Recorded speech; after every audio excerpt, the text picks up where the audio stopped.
Hi and welcome back to my channel. If you're new here, my name is Alyssa Shea. I'm currently writing an opposites attract contemporary romance novel. It is set in the Hudson Valley on a luxury resort. I'm on draft 1, a little over 10,000 words in, and we're chugging right along. I've already been working on the novel a bit this morning. I just wrapped up chapter 6. And it's a pretty short chapter. I know that when I go and I redraft, I'll definitely need to add some words to this chapter, but I have the framework and I have everything that needs to be in the chapter there. I think there could be some more dialogue. I think there could be some more interiority, but I'm just going to leave it as is for now. And then when I do the second read through and see how everything is sounding, I'll add what I feel is missing because I'm sure there's something else that's going to go there. But for now, we're going to keep moving along and go right to chapter 7. This is another chapter that's in the MMC's point of view. His name is Rhett. If you missed my last vlog, I literally just decided that I was going to add a second point of view in this book. So these chapters tend to come along a little bit slower because I'm still figuring out Rhett's tone of voice, his unique perspective, and it's been challenging, and I'm having to come to terms with the fact that okay, this is going to make me move a little bit slower, but I really think that it adds a lot to the story, and I think there are certain aspects that just need to be told from his point of view, and even to fully understand our FMC, her name is Arabella, we really need to see how he is perceiving her, because one of the biggest things about Arabella is that there's kind of a conflict between who she's portraying and who she is on the inside. She wears a lot of masks, and so I think being able to see how Rhett is interpreting those is going to be really interesting to the story. So I'm going to start on this chapter, and I'm excited because it's actually the first time we're seeing him in his natural habitat. They meet in New York City briefly, I think in the 3rd chapter. He doesn't know who she is. He never gets her name, but now we're getting to see him back in the Hudson Valley where he lives, and we're going to be introducing some secondary characters who have not been introduced yet, some of his family that's currently staying at his house. So we're going to see some of that dynamic. We're going to see him at work, and he's going to find out who Arabella is. So I think this is going to be a fun chapter. I know that I will not get through the whole chapter today. I'm not putting that pressure on myself at all. I think it's about 2:30 right now. I want to try to do maybe 2 20 or 30 minute sprints during this little writing session, and then I'm going to call it quits because like I said, I already did a decent amount of work on chapter 6 this morning, so I don't want to overdo it. I started a new job and I'm adjusting, so we're just taking it easy. We're going to do what feels right, and right now I'm feeling 2 20-minute sessions. So let's do that, see how it goes. I will check in and let you guys know how I progress. I'll tell you my word count, but to be honest, I don't have any word count goals for this book right now, or deadlines to be a certain number of words into the book. I'm not focusing on word count because even though this is my first draft, I want to feel really good about the words that I'm putting on the page. I'm definitely not going into this with the mentality of oh, just get the story out. I still want my first draft to be a little bit polished, and I explained this in my last video as well. So if you want to see that, I'll put a link for that down below. But I basically just explained that I think with my personality, if I just have this really, really rough draft of a story on a page and then I have to go back and basically rework the whole thing, that feels very overwhelming for me. So I'm trying to take a very polished approach to the first draft, and my hope in the end is that I'm somewhere closer to what a draft 2 would be if you took the really messy first draft approach. So that's where I'm at, but that's enough for now. Let's get writing, and I will check in with you guys in 20 minutes. Let's do 20-minute sprints. I'll check in with you guys in 20 minutes. Okay, I got my first 20-minute sprint done. My timer just went off, and honestly, I was so in the zone that it startled me when the alarm went off. So I would say that is a pretty good sign. I got just under 300 words written. I honestly had to do a bit of research to start this opening scene. There are some children in the book, and they are ages 3 and 5. And I don't currently have children. I don't spend a ton of time around children. And so I was like Googling things like, can a 3-year-old use a fork? What grade are a 3-year-old and a 5-year-old in? Are these school programs all-day programs? Are they part-time programs? And different things like that. So I knew that there would be a lot of figuring out to do with this chapter. But I'm happy to report that a lot of the things that I was writing instinctually that a 3-year-old would do, I was finding that the research I was doing was backing that up. So I think I have pretty good instincts about the children this age.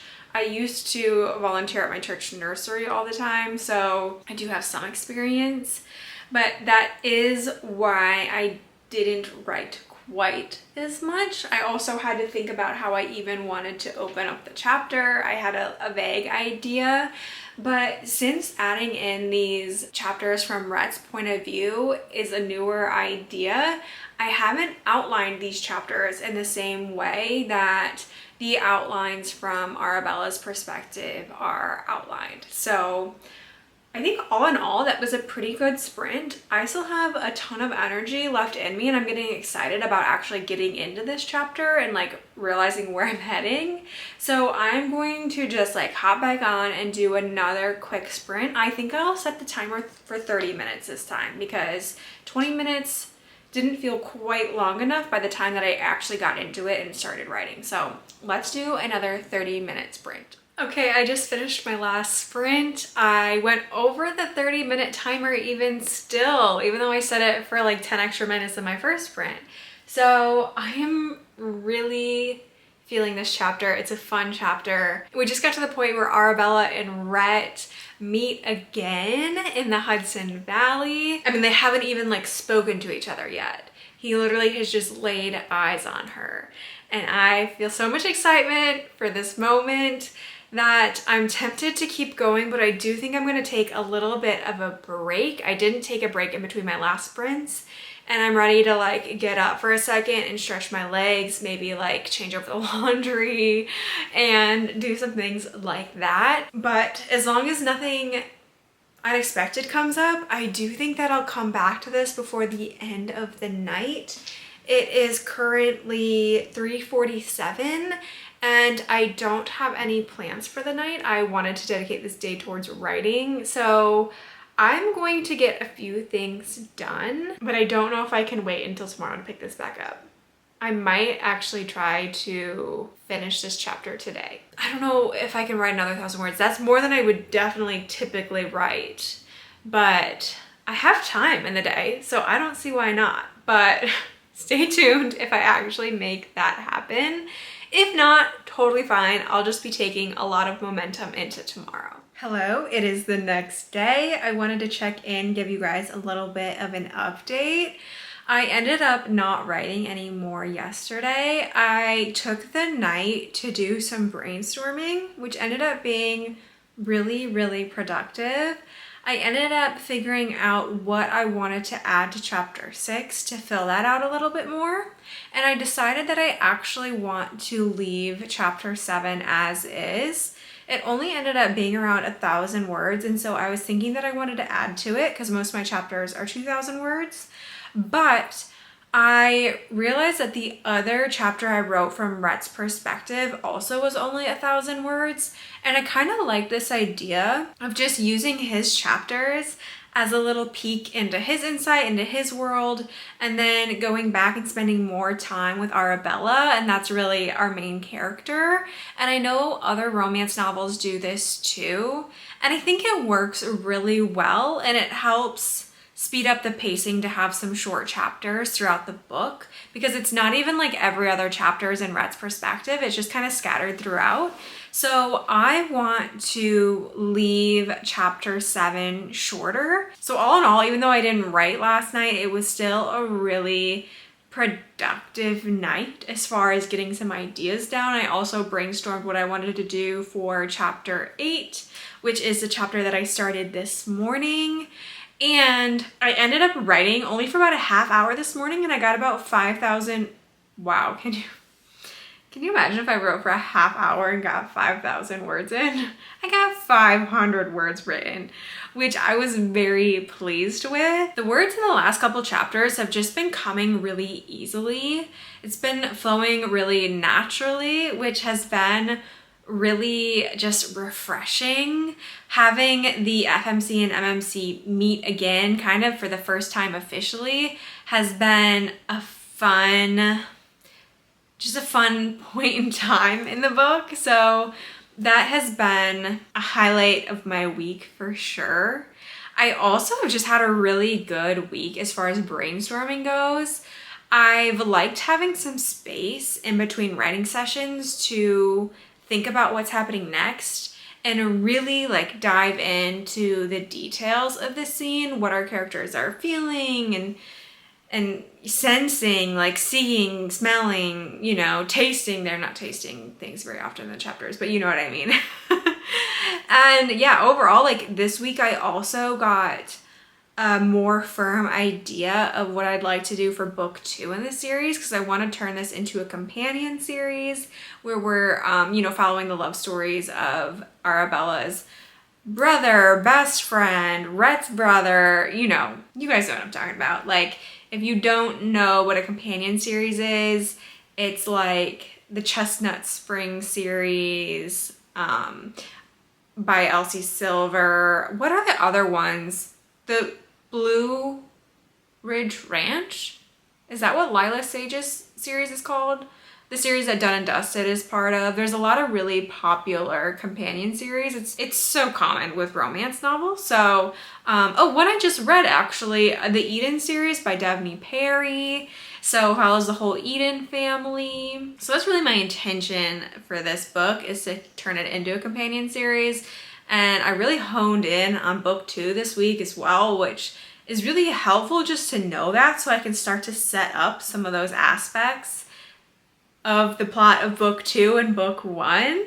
I also brainstormed some tentative title options and came up with something that I'm not in love with, but I think it could work. Coming up with titles is very difficult for me. I don't know how people do it, and I don't know if they share their secrets, but I'm gonna need to like watch some YouTube videos on how to title a book, because I just look at book titles, ones that I really like, and I'm like, they're not super obvious. And I think anytime I brainstorm a title option, it's so obvious. So I need to like get some method to my madness, and I want to know what the strategy is here, because there has to be something better than just sitting down with a blank page and being like, what should I call this book? And like, yes, I'm thinking of like the setting, I'm thinking of the main characters, I'm thinking of the themes, and like, it's just not coming to me. So I don't know if that's just not how my brain works, or if I'm not grasping the concept of how people come up with these titles, because it needs to be a little bit better than what I have, I think. It'll do. I'm happy that I at least have an option, but I'd like to do more of that. So anyway, not only have I gotten some writing done this week, but I've also had a pretty good week as far as brainstorming goes. So all in all, I'd say it's a good week, good productive weekend. I'm happy to have shared the last day or so with you. Thank you for coming along on the journey. I hope you'll stick around, and I'll see you in the next one.